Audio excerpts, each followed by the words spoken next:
हरियाणा में खिलाड़ियों से जुड़े हुए तमाम मुद्दों पर बातचीत करने के लिए मेरे साथ हरियाणा के खेल मंत्री संदीप सिंह है। सर, अभी हाल ही में जो है वो एक सूची जारी हुई है जिसमें खेल नर्सरियां जो हैं उनको अलॉटमेंट जो है उनकी कर दी गई है।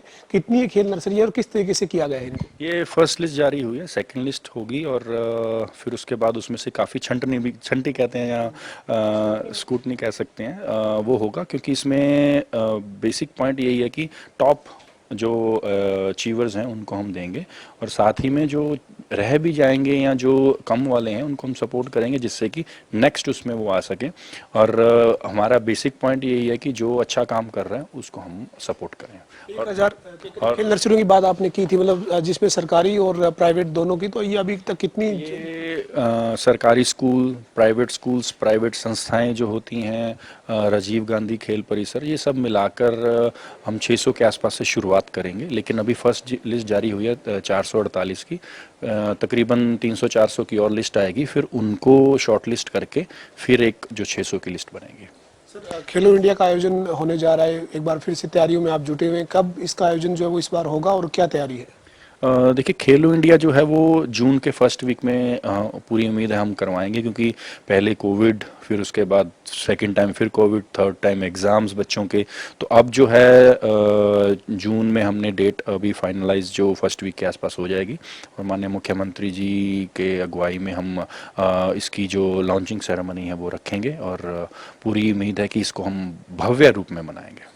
जो है वो खेलो इंडिया का आयोजन सर आप जून के पहले सप्ताह में करने की तैयारी कर रहे हैं। इसको लेकर इंफ्रास्ट्रक्चर की बात करें या अन्य जो तैयारी है, जो खिलाड़ी आएंगे रुकेंगे, सब इंतजाम कर लिए गए हैं? ऑलमोस्ट सब चीज़ें हो गई हैं। टेंडर वगैरह जो इनके थे, जो कंपनीज को इनको हायर करना था वो बहुत पहले ही कर लिया था और अब उनका काम है। हमारा काम जो गवर्नमेंट ऑफ हरियाणा की तरफ से जो जो चीज़ें थी वो ऑलमोस्ट सभी चीज़ें कंप्लीट हैं। अब कंपनीज का जो इनका रहता है, कॉन्ट्रैक्ट्स रहते हैं, वो उसके द्वारा है, लेकिन हम उसकी लुक आफ्टर करते रहते हैं और मैं खुद भी जाकर चेक करता रहता हूँ। पंचकुला के सेक्टर 3 ताऊ देवीलाल स्टेडियम में काफी बड़ा खेल इंफ्रास्ट्रक्चर बनकर तैयार हुआ है, जो आने वाले लंबे समय तक जो है वो प्रदेश के खिलाड़ियों के लिए जो है वो काम आने वाला है। ऐसे और कहाँ कहाँ पर किस तरीके की आपने योजना बनाई है प्रदेश भर में इंफ्रास्ट्रक्चर को लेकर? क्या आपके जहन में रोड मैप है? इंफ्रा को लेकर यही है कि एक तो हम मैपिंग करवा रहे हैं जिससे कि ये पता चले कि हमारा बेसिक कौन कौन सी फील्ड जो हैं और स्टेडियम जो हैं वो हरियाणा में हैं और किस किस एरिया में, और उसके आपस में कितने डिस्टेंस पर उनकी दूरियां जो हैं वो हमें पता चलें। और सेकेंडली इसके बीच में हमारा एक और है कि जहाँ पर हमारे खिलाड़ी हैं और जिस गेम के खिलाड़ी हैं उस गेम के खिलाड़ी को अगर नई फील्ड देनी है तो हम उनकी सुविधाएं दें जिससे कि वो गेम से रिलेटेड अपनी फील्ड के ऊपर ट्रेनिंग कर सकें और वहाँ पर वही सुविधा देंगे जो वहाँ पर ज़रूरत है। कभी कभी पहले ये सिस्टम था कि कोई स्टेडियम मांगता था, स्टेडियम मिल जाता था। स्टेडियम मिलने के बाद उनको ये नहीं पता होता था कि मैं आज भी अगर मेरे से कोई पूछता है कि भाई स्टेडियम दे दो, ठीक है जी, कौन सा गेम का स्टेडियम दे, हाँ कोई भी दे दो। आपको पता होना चाहिए कि आपके वहाँ कौन सी गेम है, कौन सी गेम को आपको स्टेडियम चाहिए, कौन सी गेम को आपने प्रमोट करना है, वहाँ पर कौन सी गेम सबसे ज़्यादा खेली जाती है, वहाँ पर बच्चों के अंदर कौन सी गेम की रुचि है। उस प्रकार से आप हम उसको कर रहे हैं और मैपिंग के हिसाब से करेंगे जिससे कि खिलाड़ियों को डायरेक्ट फ़ायदा हो। सर, ये एक ग्रेडेशन का मामला जो है वो काफ़ी समय से चर्चा में रहा। आप खेल ग्रेडेशन सर्टिफिकेट को लेकर क्या तैयारी की है और जो इससे पहले विजिलेंस जांच जो है वो इस मामले में दी गई थी उसकी रिपोर्ट आ गई है? क्या क्या कार्रवाई हो रही है? अभी तक रिपोर्ट नहीं आई है। हमने काफ़ी समय पहले विजिलेंस की जांच दे दी थी। अब पैरेलल काफ़ी और भी उसके बाद भी कंप्लेंट्स आई हैं तो उसको भी हम स्टेट जो है हमारी सीआईडी या पुलिस के माध्यम से हम उसको इंक्वायरी करवा रहे हैं और चीफ मिनिस्टर साहब की जो एक फ्लाइंग टीम है उसके माध्यम से हम इसको करवाएंगे जिससे कि क्लीन होगा। और डेफिनेटली, क्योंकि देखो, आप अगर जेन्युइन खिलाड़ी हो, आपका ग्रेडेशन बना, हमें कोई दिक्कत नहीं, हम बनाने के लिए तैयार हैं, हम बनाते भी हैं। लेकिन अगर आप फर्जी करोगे तो वो बख्शा नहीं जाएगा क्योंकि इसमें आप किसी जेन्युइन पीपल की सीट बुक कर रहे हो।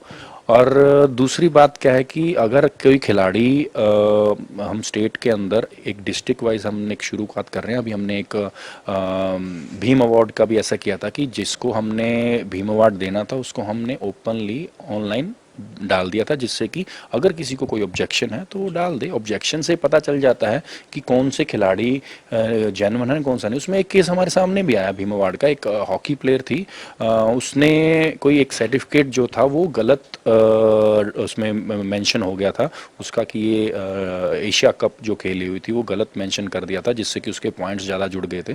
तो फिर हमें जब मिला कि ये खेली नहीं है तो उसके बाद फिर उसका नाम ड्रॉप करके दूसरे खिलाड़ी का नाम आगे किया।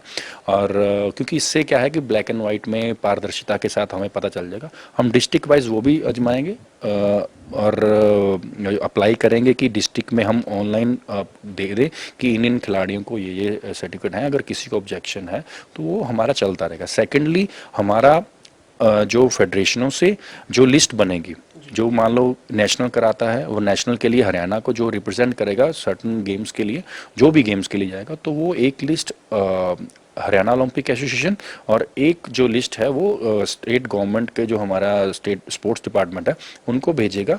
उस लिस्ट में से जो फिर रिजल्ट आएगा वो भेजेगा। उससे क्या होगा कि उससे हमें जेन्युइनिटी मिलती रहेगी कि कौन सा खिलाड़ी कौन से टूर्नामेंट में खेलने गया।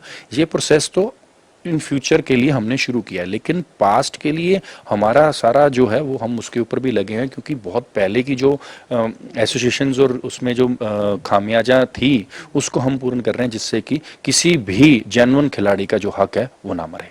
एक सर, पिछले दिनों काफ़ी चर्चा में रहा, हालांकि आपने जो है उसके बाद मुख्यमंत्री जी ने आपने बैठक की और आपने जो है उसकी जानकारी भी दी। ये जो नौकरियों में जो किस तरह से नौकरियां दी जाएगी, विपक्ष का ये आरोप था कि खिलाड़ियों का हक सरकार छीन रही है, क्या मसला है सर ये पूरा? देखिए, खिलाड़ियों का हक कोई भी नहीं छीनता है। खिलाड़ी जो हैं वो देश के मान हैं, हमारा हरियाणा के मान हैं, वो हमारी गौरव हैं और इसको कभी भी हम इसको नीचा नहीं कर सकते। हमारा हमेशा कर्तव्य रहता है कि उनको आगे बढ़ाएं। और आप देख लीजिए कि जब से माननीय मुख्यमंत्री जी ने मुझे इस कुर्सी पे बिठाया तो खिलाड़ियों के लिए लगातार कुछ ना कुछ हम आगे ही बढ़ा रहे हैं। और उसी प्रकार मेरा विज़न यही था।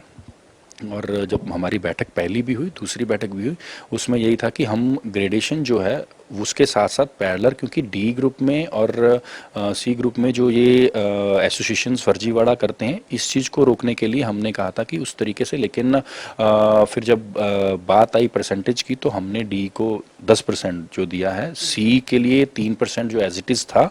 लेकिन आप डबल देखिए, सी आपको ग्रेडेशन 3% जो ओवरऑल जो भर्ती होती है उसमें भी रहेगा, लेकिन आउटस्टैंडिंग स्पोर्ट्स पर्सन पॉलिसी में भी सी रहेगा और ए और बी रहेगा। आप देखिए कि आउटस्टैंडिंग स्पोर्ट्स पर्सन पॉलिसी में जो ए ग्रेड में जो खिलाड़ी आते हैं उनकी जो पहले क्या होता था कि पहले तो कोई पॉलिसी होती नहीं थी। पहले अगर कोई जीत के आता था और कैबिनेट से अप्रूव करके उसको दे देते थे। लेकिन अब क्या है कि जो पॉलिसी बनाने का मकसद ही यही होता है कि जो उसमें फिल करे आएगा, जो उसके नॉर्म्स पूरे होता होगा उसको देना ही पड़ेगा। तो कोई भी सबके लिए एक समान है। पहले क्या था कि पहले जो जिसका मन आया तो उसको वो दे दिया, वो सिस्टम नहीं है। और हमेशा हमारा यही रहा है कि खिलाड़ियों को आगे बढ़ाएं। अंतिम सवाल है सर मेरा, और क्या आपके जहन में कोई ऐसा जो है वो प्लान हो कि आपने खेलो इंडिया का आयोजन जो किया, ये हरियाणा के लिए एक बड़ी बात है, इतना बड़ा अवसर हरियाणा को मिलने जा रहा है, जो अब 2022 में जून में ये सपना साकार होता हुआ नजर आएगा। लेकिन और क्या आपके जहन में हरियाणा के खिलाड़ियों के लिए, खेलों के लिए क्या कोई नीति है? खिलाड़ियों के लिए नीति में भी, और सबसे बड़ा है कि खिलाड़ियों के अंदर जो ग्रास रूट पे बच्चे आते हैं उनके अंदर हम किस प्रकार स्पोर्ट्स की जो रुचि है, क्योंकि आज अगर हम देखें तो मोबाइल फ़ोन से निकलना छोटे बच्चों को बहुत, मैं कई बार सोशल मीडिया पे वीडियोस देखता हूं कि उनके पेरेंट्स उनको मोबाइल पे एक तरफ वीडियो दिखा रहे होते हैं, दूसरी तरफ उनको फीड दे रहे होते हैं। तो इन चीज़ों से हमने बाहर निकलना है, क्योंकि ये हमें लगता है कि हम शायद उनको एक एंटरटेन कर रहे हैं, लेकिन ओवर द इयर्स उनके लिए वो प्रॉब्लम है। आप जंक फूड से निकलना है बाहर बच्चों को अर्ली एज में टू व्हीलर चलाते हैं उनसे बाहर निकलना है। तीसरी चीज़ है कि उनको फिटनेस की तरफ कैसे लेके जाना है, ये मेन है। इसी चीज़ को देखते हुए एक हमने प्लानिंग कर रखी है, मैं उसको अभी डिस्क्लोज नहीं कर सकता, लेकिन काफ़ी यंग बच्चों के लिए हमने वो कंपटीशन रखेंगे जिससे कि वो अपने घरों से बाहर निकलें और उनके पेरेंट्स भी खुश होंगे, जिससे कि उनका एक क्योंकि देखो आप फिट रहेंगे डेफिनेटली आपका माइंड जो है वो और ज़्यादा शार्प होगा।